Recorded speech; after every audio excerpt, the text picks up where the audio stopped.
All right, lads, we have the SR ticket coming out in about a month, maybe tops, over here on the NA version of the game for the 25 million download campaign. Unless they kind of do decide to extend things out a little bit, we do have the Trunk Sisters event that's going to be ending very soon. Then we should be having the Bunyan event, and then we should have 25 million downloads shortly after that. Unless they want to shift that before the Bunyan event, maybe it could be a little bit earlier, but we're expecting it about early May. And so I kind of want to get this in some of your guys' heads, so you guys are thinking about what servant you're going to choose. Obviously, we still have some banners. Maybe you get spooked by some of these random servants as you're pulling for Bunyan if you're deciding to do that, or you're summoning for Morgan, whatever have you. You could still say randomly get an Emiya, but I do want to give my general thoughts as someone who has been playing this game for about 7-8 years by this point, and could just help you out as, say, a newer player or a veteran player. And that's why I've kind of arranged things in this tier, as in the must-have. These guys are the best of the best, the cream of the crop. You will use them very, very often,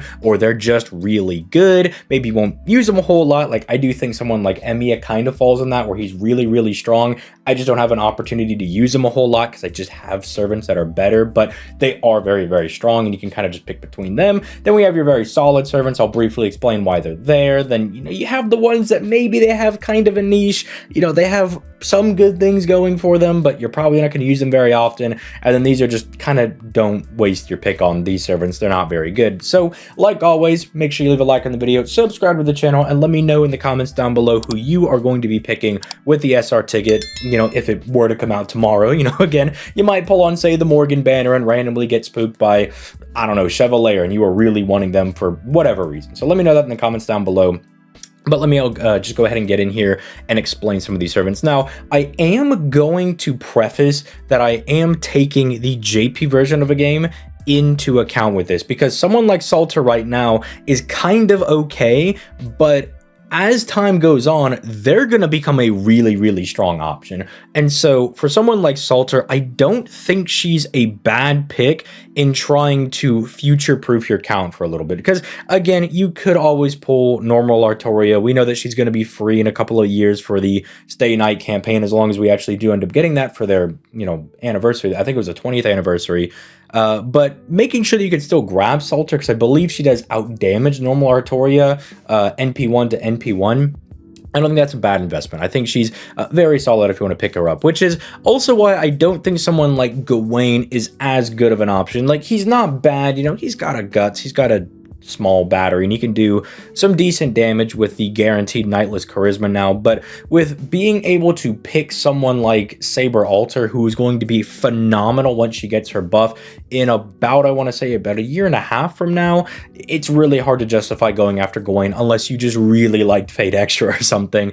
Same thing for Siegfried. Siegfried is about to get an insane buff when Trom drops in about like a couple of weeks from now, I think, or I think that's also in May. No, that's going to be in about a month as well. But regardless, he's going to get a very strong buff. I literally made a video about it like 2 years ago, being like, he's literally broken, he's so insane, and he's really nice. If you have him on JP and you played around with him, he's very, very strong.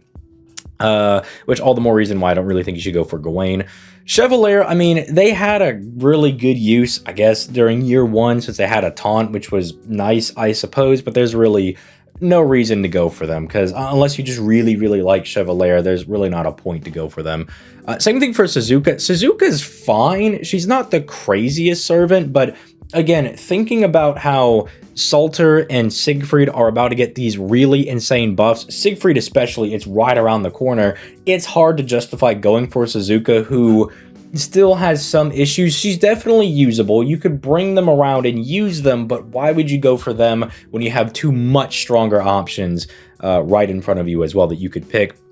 Diermud, I think, is a very solid choice because he's quick, and I know that the Fate community does not like using quick servants. I know that he's probably not going to get used a whole lot, but if you do want to bring him, he is essentially a slightly better version of Saber Lancelot, in my opinion. I think he's very, very strong if you do want to bring him as a boss killer, but I can't really put him in the, oh, you gotta get this guy, because he is quick and everybody has a bias against quick. So, if you don't have Scotty, maybe your results might vary with him, but I think he's very strong. So I think he is worth going for, especially if you do like Diermud. He's not that bad. Nero does get a buff in the future, but she's not as impactful as I would say someone like Salter will be. Salter, I do think, is definitely worth, especially being a story lock servant, which, you know, Nero is as well, but her being a story locked servant that is going to be like such an exceptionally powerful servant in your arsenal. I think it is just worth saving up with Salter over Nero. Like, Nero's very cute. I like Nero a lot, but you're not going to get as much out of Nero as you are going to get out of Salter, because unfortunately she's arts with a one-hit NP, so it's kind of hard to use her effectively as a farmer, as she is an AoE servant, whereas Salter, doesn't matter how many hits she has on her NP, she's Buster. She's going to smack everybody really hard anyway.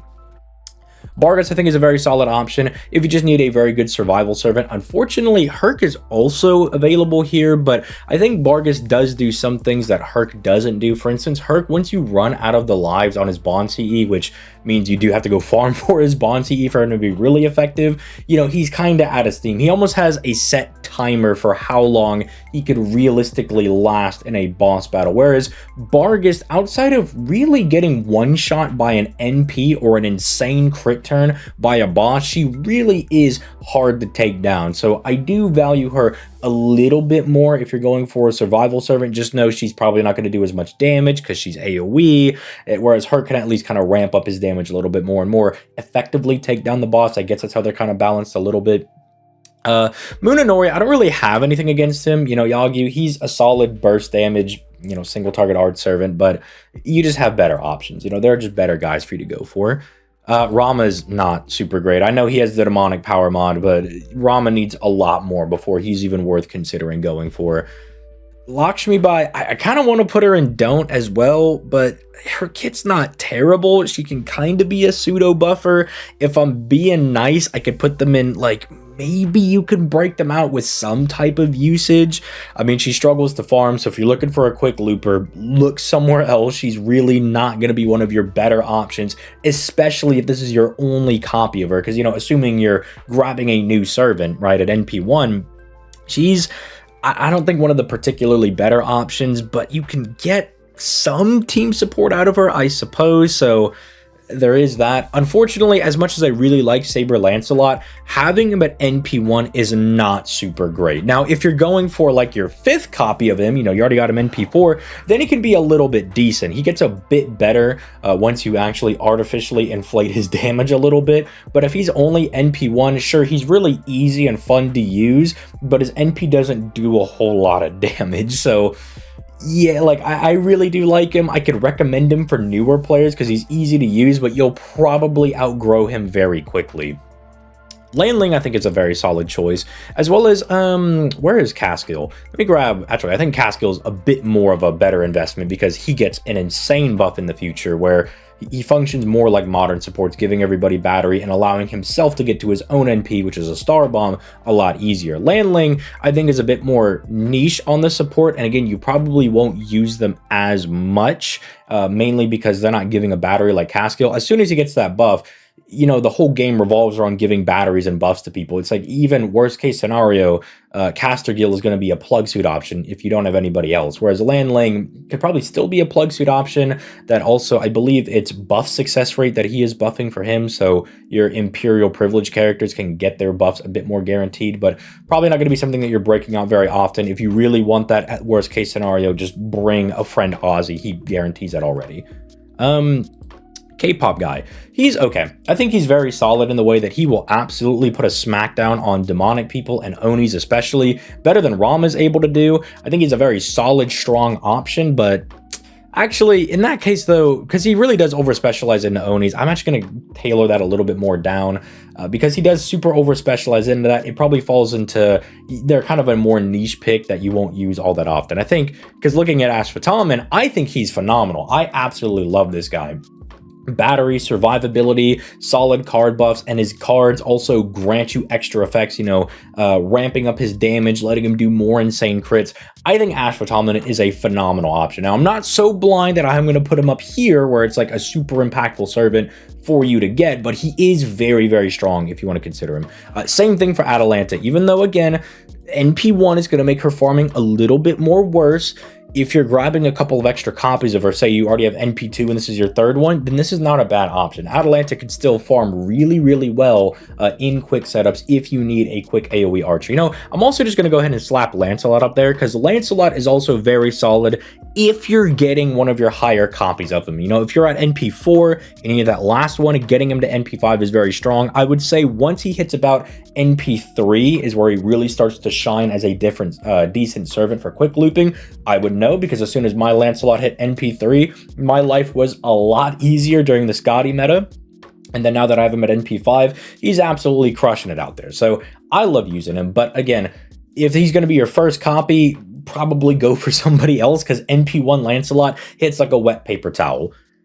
Emiya, I'm going to put him up there in like the super insane tier because having a swappable NP, letting him go from arts to buster, you know, basically having an arts NP that lets you loop into a buster NP, essentially locking down 2 nodes for farming is insane. He's also bombing a bunch of stars. He has 100% crit damage. I mean, he pierces defense. He just does so much, and he's too good of a servant for me to say that, he's a solid choice because you can get a lot of mileage out of him. I just think it's maybe the fact that you can't get the full value out of him being an arts farmer. Maybe he doesn't do the full 3-turn swap, but still what he does already is super, super insane. He's already just a very, very strong servant as is. Kind of the same thing for Emiya Alter. It's the reason I can't put Lancelot up in a solid choice because Emiya Alter, he just does a lot of damage. Even at NP1, this guy can chunk and do a ton of damage towards enemies. His buffs are also staggered in a way that you can kind of potentially loop them a little bit, and that they are determined on hit. So for defense and attack, and then obviously the Omni card buff is just the Omni card buff, but he just is able to do solid damage. No real special gimmicks to this guy. He's just kind of strong.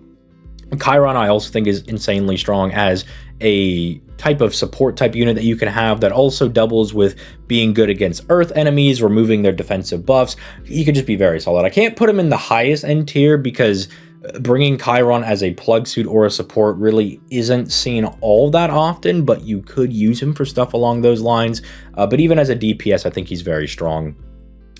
Zenobia, okay, unfortunately, as much of a Zenobia simp as I am, I gotta put her in there okay, because even though you can use her as an effective looper, NP1, her damage is not great. She's effectively going to be married to Black Grail, which is going to be free during the anniversary, but are you going to go for a servant that you're really going to have to use Black Grail with, and even then they might not be able to take down the enemies? Or do you want to go for someone who in about 1.5 years is going to be really crazy, about a month is really crazy, about 1.5 years is crazy, already crazy? Plus, Emiya has the value that he has like, what, 5 rank ups, so you get a decent chunk of Saint Quartz out of that, especially with the missions they added for rank ups and interludes. Just really good. Again, as much of a Tomoe simp as I am, she can do some decent enough damage, but she's just kind of lacking in pieces that a lot of modern DPSs are wanting to have, you know, power mods, batteries, you know, the whole 9 yards. She's just lacking in a few areas. She'll need some buffs to kind of get there. Her base kit is already solid, and I still bring her to various challenge quests. I have a fun time, but, you know, as much as I love Tomoe, I can still tell you that she's lacking a little bit. Tristan, okay, feels to me a bit like, let me grab Astolfo. And the fact that they both have these 50% batteries, and, you know, you can debuff cleanse the NP seal that he gives himself. So that's not really a big deal. It's just, how often are you really going to bring these guys out for those 50% batteries? I mean, Astolfo doesn't do a whole ton of damage, and I guess if you're doing a 90+ node or a 90++ node and there's a small enough enemy that Tristan can take out, sure, he might be useful for that, but really outside of those purposes, I don't really think you're going to use him very often. Astolfo, you might use if your account is newer and he has a 50% battery to clear waves, but I don't really think he's worth going for. But if you do, he's got triple dodge on his NP, so that's nice, I suppose. Sith, I think, is a solid choice going into CQs because she's very debuff reliant, although this might be a bit more of a controversial placement for me to put her up here. Technically, in total, if I'm remembering correctly, she has 30% battery over 2 of her skills, so that already helps her if you're going to be going into 90+ nodes. Although keep in mind, if you are doing that, she's going to want something like a Black Grail or something to take out those enemies, or higher NP copy investment. But again, I also know that she's very popular because she's a Lost Belt 6 servant, and so if you're thinking about going forward, just know that her NP1 damage might be a bit low, but she's really good going into CQs, despite, again, again, her being a dreaded quick servant, she has a lot of tools in taking down a lot of these challenge quests, kind of being a more debuff heavy servant.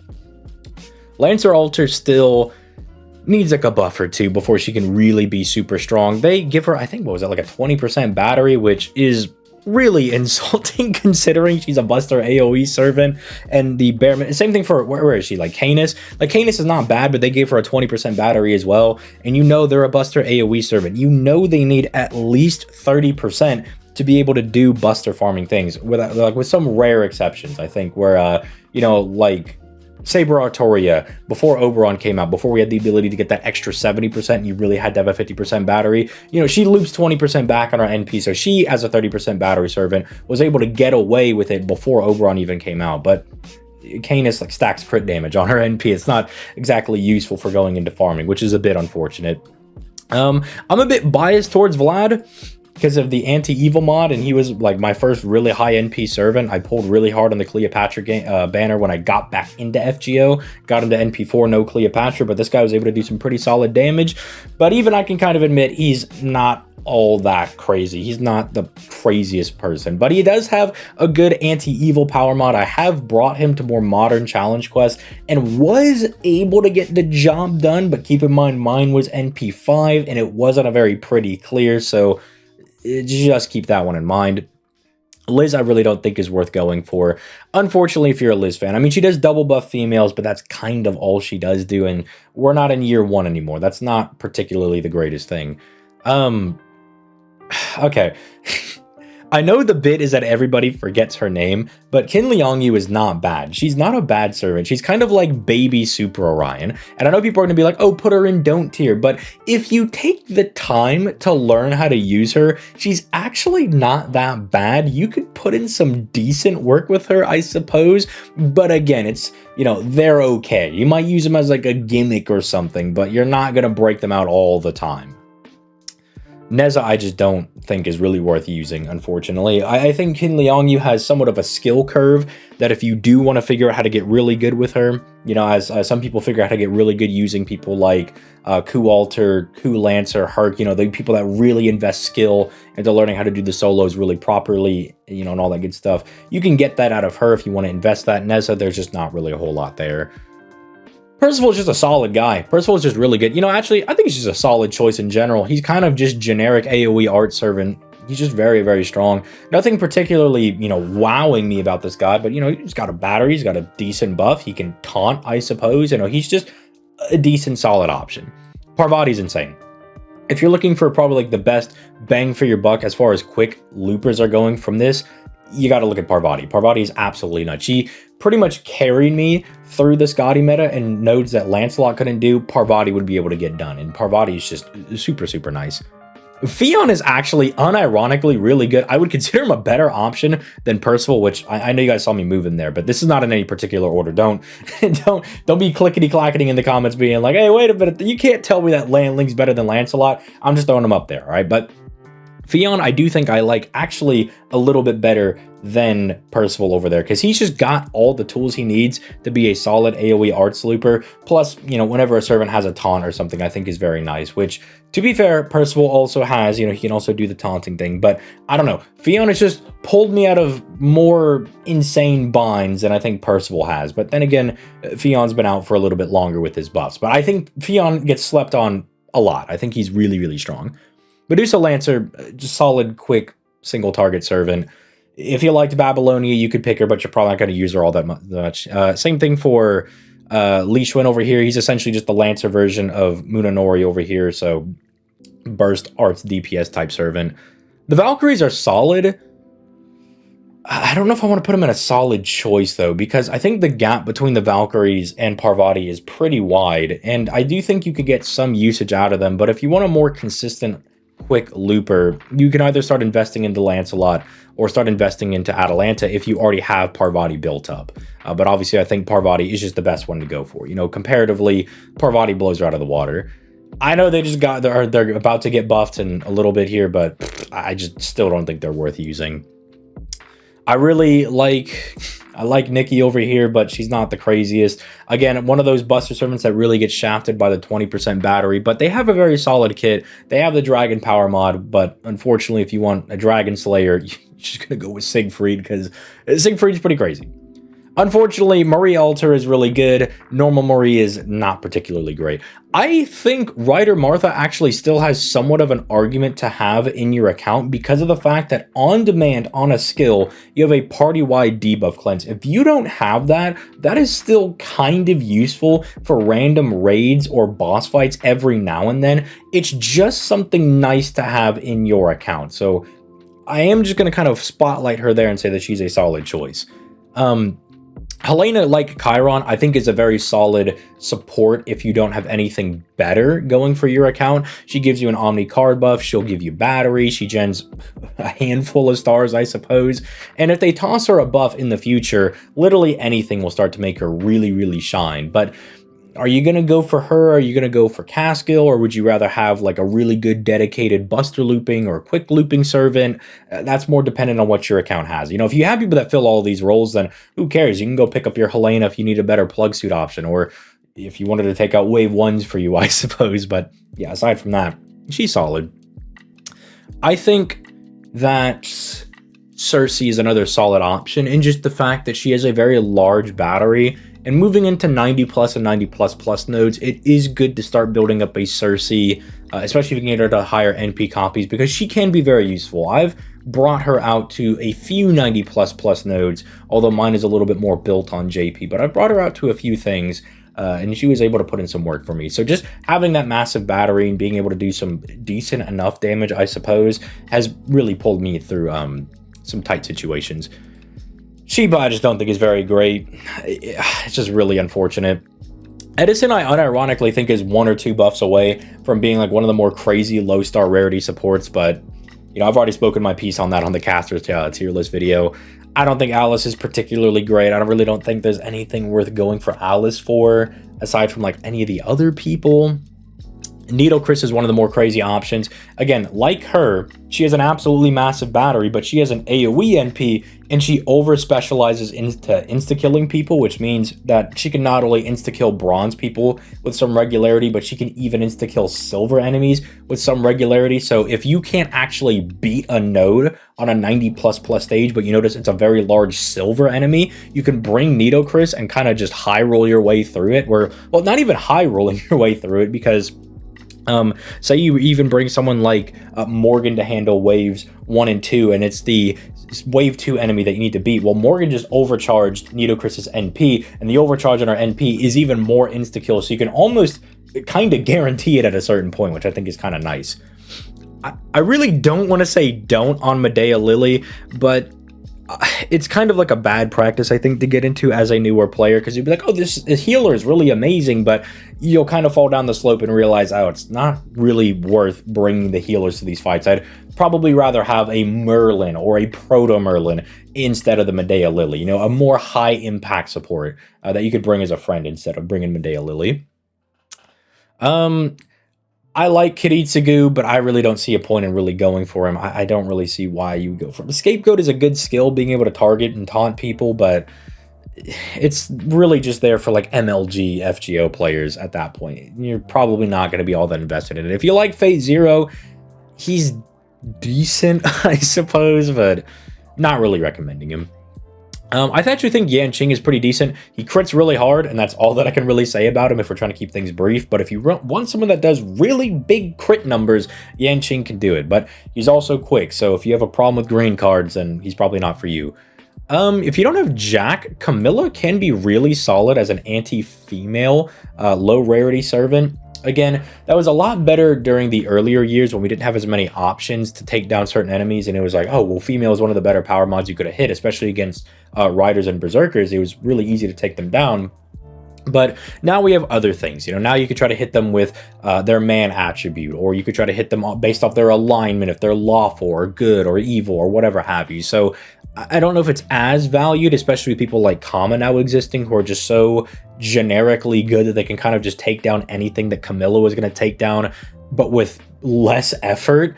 but she still can be decent. You know, if you like Camilla, you know, you finally realize that she's really hot because of the summer event, which I've been trying to tell people. I saw the summer 1 CE. I've been knowing that she's an absolute baddie for years, but nobody listened to me. And then we finally got the summer version, and everybody realized it. But if you like her for that reason, you can get some usage by stuffing women into iron cages, I suppose, or iron maidens, whatever they're called. Don't go for Donzo. Donzo's not super great, but she could potentially be interesting in the future, I'll tell you that. But if you like your robo mommies, I guess pick her up, but other than that, avoid her. Yume Ren's actually not that bad. They unironically fixed Yume Ren a long time ago, but her damage is so pitiful that I don't think it's really worth going for her. But I have to put her in They're Okay, just so people that are still here from like year 3 or 4 that are like, wasn't she really bad when she released, can realize that no, they did fix her. She's absolutely fine. Like, you could still use her, whatever, but still probably don't pick her. You know, Asterix, probably don't pick this one. We're not going to talk about you. You just recently got buffed.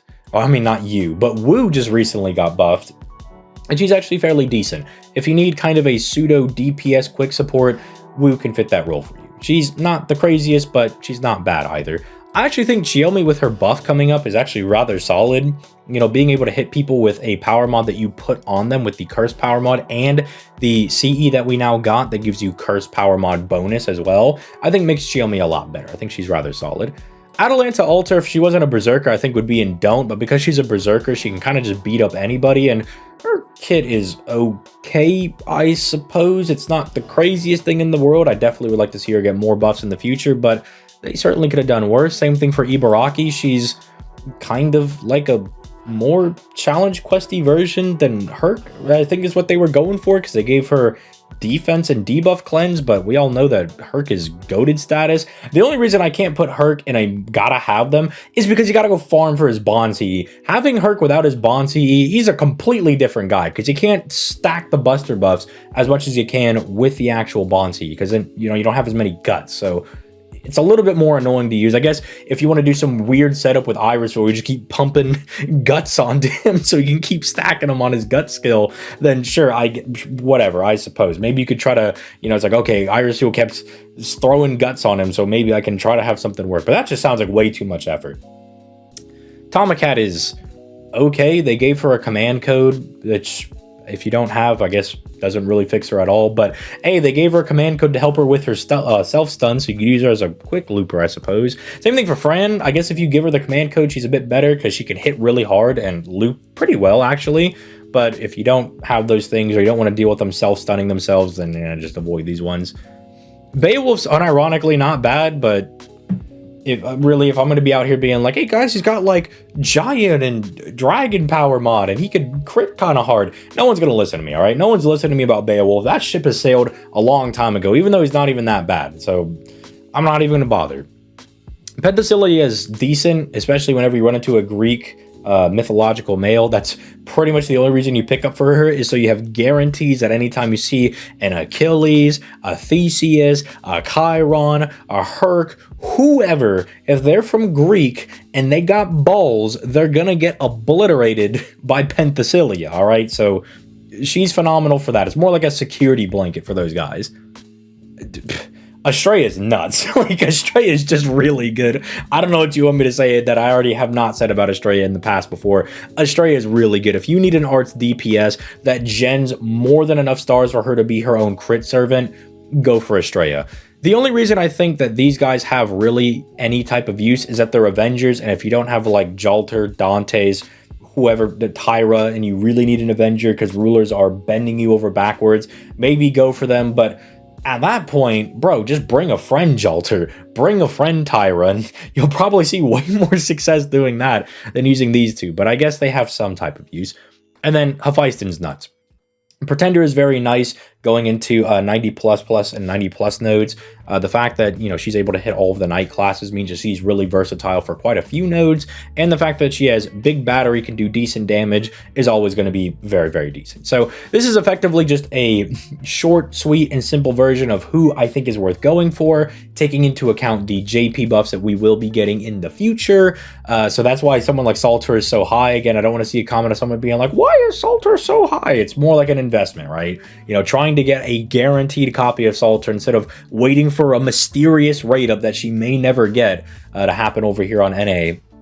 So instead of doing that, you can guarantee and get her at least have one copy. Because again, even at NP1, I believe she can out-damage a normal Artoria. But if you've already got people that fill these roles, like, if you're me and you already have NP2 Artoria and she's already grailed and you put some foes into her, I mean, outside of liking Salter, there's no reason to pick her up at that point. You already got someone that's got that position in the bag. Same thing for Siegfried. If you already have a top tier anti-dragon person that already has big battery and can already clear waves for you, who cares? Then you don't really need them. Caskill is kind of like a luxury pick. Same thing for Emiya. They're both just really good. He's going to get really good in the future, but if you don't really care, you're going to go for Proto Merlin. You don't need the extra arts buffer, then you could probably drop him. Same thing for Parvati. If you've already got like Dante's NP3, you probably don't need her. You could skip over here. So, use that logic and kind of work down until you find a servant that you think is very appropriate. And if you still are struggling, I stream every Monday, Wednesday, Friday, FGO over my Twitch down in the description down below. You can ask me some of the servants that you're looking at, and I can give you some clarifications. I could more discuss it easily live. So if you have more questions, go out to one of the live streams, all right? But with that being said, I'm going to go ahead and get out of here. You guys have yourselves a nice day. Peace, late, guys.